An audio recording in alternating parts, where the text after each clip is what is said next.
Romain Grosjean est donc bien forfait pour le second Grand Prix de Bahreïn. George Russell remplace Hamilton chez Mercedes.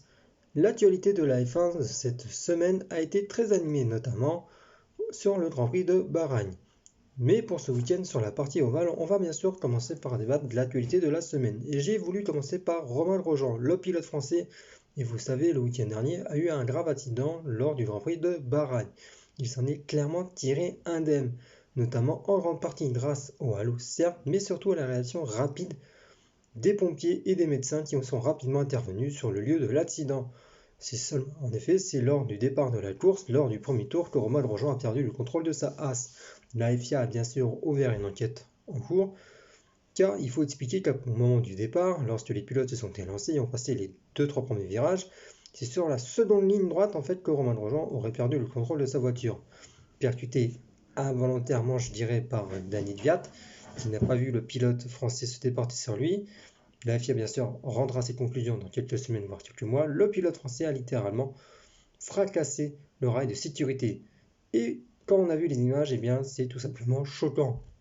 On voit une grosse boule de feu, la Haas littéralement explosée en deux, 27 secondes d'enfer, et le pilote français parvient malgré tout à s'en tirer. Il n'aura bien sûr que quelques blessures au niveau des doigts qui seront brûlés, au niveau de la jambe, mais le pilote s'en est clairement tiré. Et le fait de le revoir à sa tire justement, voir les personnes qui lui ont sauvé la vie et les remercier chaleureusement est une véritable bouffée d'oxygène. Car il faut savoir que depuis des années, la FIA travaille de concert avec les écuries et les pilotes pour renforcer la sécurité. Le risque zéro n'existe pas malheureusement.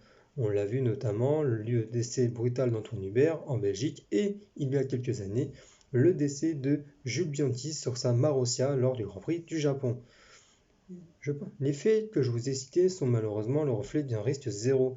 Et même si au départ je n'étais pas très fan du halo qui a été introduit en F1, il faut dire qu'aujourd'hui le halo a plus que pour moi fait ses capacités et ses preuves pour sauver des vies. On l'a vu notamment lors de ce même Grand Prix, Lance Stroll qui se fait percuter une deuxième fois par Danny Kvyat et qui sa voiture est complètement retournée. Et même s'il y a eu toutes les peines du monde à sortir de la voiture, le pilote en est sorti indemne.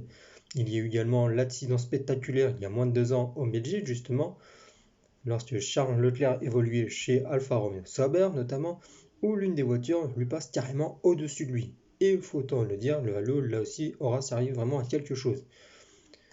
Quand je vois les commentaires de certains, je me dis, mais franchement, pourquoi vous faites des critiques si c'est fait pour sauver la vie? Même moi, le premier, je n'étais pas très fan du halo, mais aujourd'hui, pour moi, le halo est un élément important de la F1. C'est vrai que ce n'est pas le plus joli élément à regarder sur l'une des monoplaces modernes à l'heure actuelle, mais pour moi, il a vraiment fait ses preuves aujourd'hui. Et si Romain est encore parmi nous, c'est vraiment grâce en grande partie au halo et au travail fait par la FIA ces dernières années, même depuis des décennies, pour essayer de réduire au maximum les risques. Alors certes, ils ont fait certains choix des fois que je n'ai pas réellement approuvé, comme enlever des bacs à gravier, remettre de l'asphalte, de l'herbe. Bref, il y a eu des choix pour et des choix contre, mais pour moi aujourd'hui, le halo a fait ses preuves. Bien sûr, vous vous en doutez, Romain Grosjean ne pourra pas participer ce week-end à la seconde partie du Grand Prix de Bahreïn, qui sera sur la partie ovale. C'est donc le jeune Brésilien Fittipaldi qui va donc remplacer le pilote français pour ce week-end. Le Français espère toujours être de la partie pour le dernier Grand Prix de la saison à Abu Dhabi, puisque ça sera son dernier également sous Haas, tout comme Kevin Magnussen, puisque vous le savez, les deux pilotes vont être remplacés par le jeune Mazepin et Mick Schumacher, le fils du septuple champion du monde. Et pour Haas, eh bien, le fait de s'orienter vers deux jeunes pilotes prometteurs peut être un choix risqué. Je vais expliquer pourquoi. Les deux sont encore en F2 et aucun n'a couru réellement en F1. Alors certes, ils ont eu des essais libres et des sessions pour se faire la main un petit peu sur les voitures modernes de la F1 qui sont beaucoup plus rapides que ceux de la F2. Et même si des fois la F2 est un petit peu plus agréable à regarder que la F1, c'est un contexte assez particulier. Les F1 sont beaucoup plus puissantes et beaucoup plus difficiles à manœuvrer.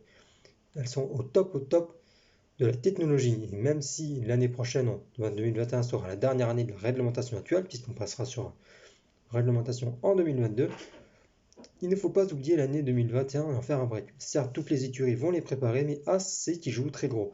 Bien sûr, l'objectif est de revenir rapidement dans le milieu de peloton, ce que je leur souhaite vraiment, car depuis des ans, la voiture est vraiment pas facile à piloter.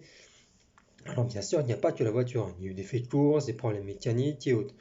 Je veux bien l'avouer, des erreurs de pilote, mais vraiment, j'espère que As remontera. Alors c'est vrai que le fait de s'orienter vers deux pilotes payants, notamment avec des gros sponsors, notamment pour Mick, eh bien, ça peut être aussi un gros avantage, car en effet le nom de Schumacher en F1 est vraiment puissant. Alors certes, depuis l'accident spectaculaire de Michael, on ne voit plus réellement sa famille sur les circuits et autres en dehors, puisqu'il va absolument garder le secret. Mais Mick a vraiment fait une grosse saison en F2. Certes, ses débuts n'étaient vraiment pas convaincants, mais il progresse au fur et à mesure. Et se bat encore en liste pour gagner le, le titre en F2 et accéder bien sûr à la F1, même si bien évidemment il le sera quoi qu'il arrive.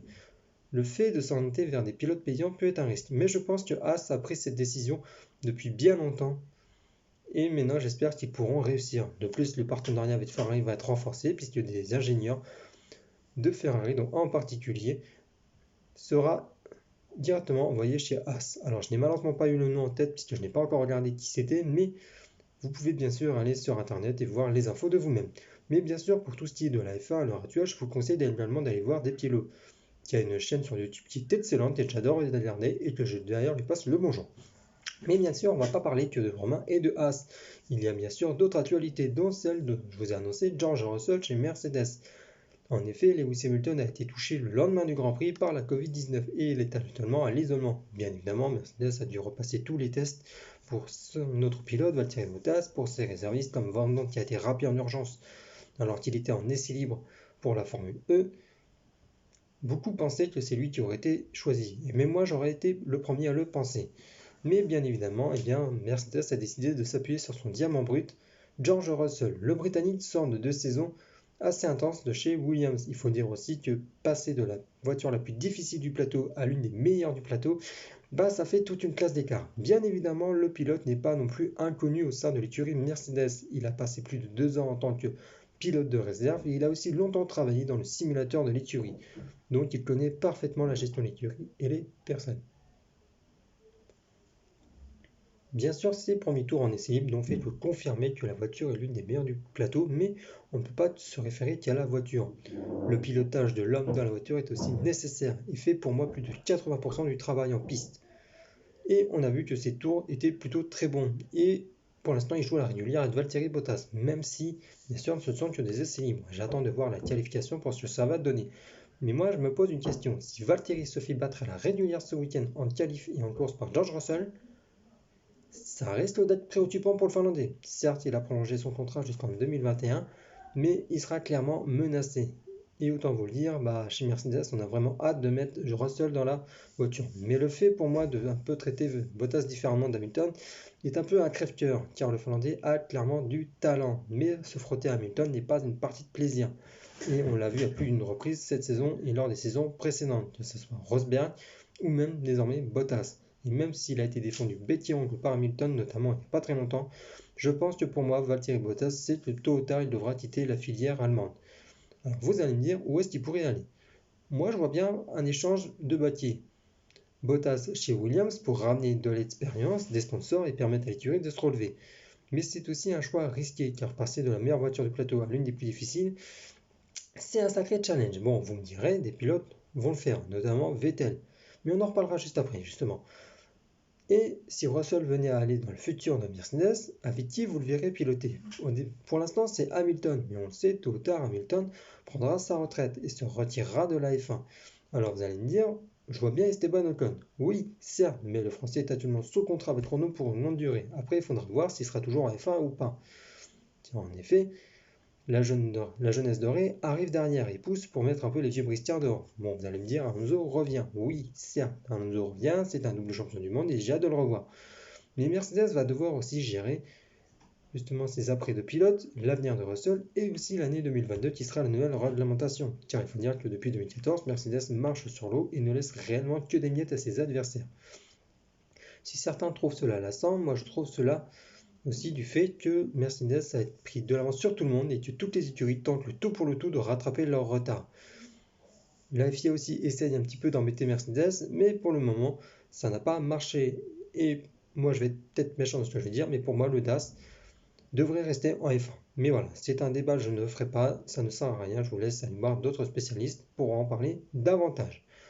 Après avoir évoqué Romain Grosjean et Mercedes, on peut également aussi se tourner vers Red Bull, car en effet Alexander Albon ne sait toujours pas de quoi son avenir sera fait en F1. Il ne reste que ce Grand Prix là et le dernier Grand Prix à Abu Dhabi pour savoir s'il restera en F1. Sa saison est un petit peu mitigée, il a connu des coups de moins bons comme de très bons moments, notamment son dernier podium à Bahreïn dans les derniers tours le week-end dernier lorsque la voiture de Pérez a rendu l'âme au niveau du moteur. Il a alterné le moins bon et le bon. Il a souvent eu des difficultés en essai libre, notamment à Bahreïn le week-end dernier où il a fracassé sa voiture, mais il peut aussi faire de très bonnes qualifications, notamment sa 4e le week-end dernier, et être régulier et remonter au fur et à mesure. Car il faut dire que le début de saison n'a pas été parfait, mais il faut dire aussi que la Red Bull est très difficile à piloter, et tant tout est loué à Max Verstappen, malheureusement derrière toi tu dois essayer de colmater et de faire avec. Et c'est ça la politique de Red Bull qui m'agace clairement. Pour moi, ils ne mettent pas leurs deux pilotes sur le même pied d'égalité. Il y a pour moi clairement un chouchou et l'autre, c'est en gros tu te démerdes et puis tu suis la tendance ou tu dégages. On l'a malheureusement vu avec Daniel Kvyat, on l'a vu avec Pierre Gasly et on est en train de voir le même sort avec le jeune Alexander Albon. Et cela, moi, ça m'inquiète beaucoup. Car en effet, Albon pour l'instant ne dit rien, mais il a de gros sponsors derrière lui qui peuvent le suivre. Mais surtout, la situation interne de Red Bull au niveau du moteur, puisque vous le savez, tout comme sa grande sœur AlphaTauri, non, plutôt sa petite sœur, plutôt AlphaTauri, Honda ne sera plus le motoriste pour l'année 2022. Et ça, c'est un véritable problème pour les deux écuries. Alors, je pense que personnellement, pour moi, Alpha retrouvera un motoriste l'année prochaine, motoriste pour le futur, mais pour Red Bull, c'est un autre problème. Il faut dire qu'ils se font un peu cracher à la gueule après toutes les critiques qu'ils ont balancé. Renault refuse clairement de leur refournir un bloc moteur, mais risque de ne pas avoir le choix car c'est l'écurie qui a le moins de clients sur le plateau. Mercedes et Ferrari ne veulent même pas en entendre parler. La seule solution serait un gel des moteurs. Si Ferrari au départ n'était pas pour, ils ont l'air plutôt de tourner vers la solution des gels. Mercedes, c'est ouais, bon, bref, on verra. Mais n'ont pas l'air contre non plus. Maintenant, voir Renault. Parce que si Renault dit non, là, Red Bull, ça va faire la gueule comme jamais. Là, je pense que Dieter Mateschitz et Helmut Marko vont tirer une sale gueule. Et je pense que Renault aurait vraiment envie de leur faire regretter. Mais bon, j'espère néanmoins que Red Bull trouvera un nouveau motoriste et réglera le problème également de son second palier. Parce que si Albon dans le titre ne resterait pas, il y a des pilotes qui peuvent être appelés, notamment Perez, Hülkenberg, Magnussen, Grosjean, même si la tendance se dégagerait plus pour vers Perez. Mais dans le cas où le Mexicain ne serait pas appelé, il prendra certainement une année sabbatique. Et c'est vraiment dommage parce que c'est vraiment un excellent pilote et a souvent su faire avec les moyens du bord, avec notamment Force India et ensuite Racing AlphaTauri, pas AlphaTauri, je dis une bêtise, Racing Point, je suis désolé, j'ai un peu du mal à parler, je viens de sortir de 2 jours de crève, et donc Aston Martin. Mais je pense que pour moi, Red Bull devrait garder Alexander Albon et lui donner réellement une chance de se battre avec une bonne voiture et un beau potentiel. Red Bull, question châssis et aéro, ils ont de très bonnes voitures. C'est au niveau du moteur, souvent, c'est un petit peu du mal. Mais c'est surtout dans les débuts de saison, ils ont toujours eu du mal. Donc moi, je pense que pour moi, il faudrait mettre les deux pilotes vraiment à pied d'égal avec une très bonne voiture pour les deux et les laisser se battre en piste. Et là, on verrait vraiment si Albon a vraiment une chance ou pas de rester. Je vous laisse donc à vos débats dans les commentaires pour me faire vos avis. On peut également parler de sa petite sœur, AlphaTauri, puisque vous le savez, Daniel Kvyat, sauf grande surprise, va devoir laisser son métier au jeune Tsunoda qui finit actuellement la saison F2 et espère récolter les points nécessaires pour avoir sa licence pour la F1. Honnêtement, je n'ai pas pu réellement suivre le parcours de ce garçon, mais je pense que si Red Bull veut le mettre en F1, c'est qu'il a du potentiel. Il a d'ores et déjà participé à des sessions d'essais privés avec Alpha, tout comme avec Red Bull. Et c'est aussi un choix de l'écurie de mettre le jeune Yuri Tsunoda dedans, car ils espèrent toujours convaincre Honda de leur vendre leur moteur aussi. C'est un choix commercial, mais j'espère aussi que le jeune montrera ses qualités en piste.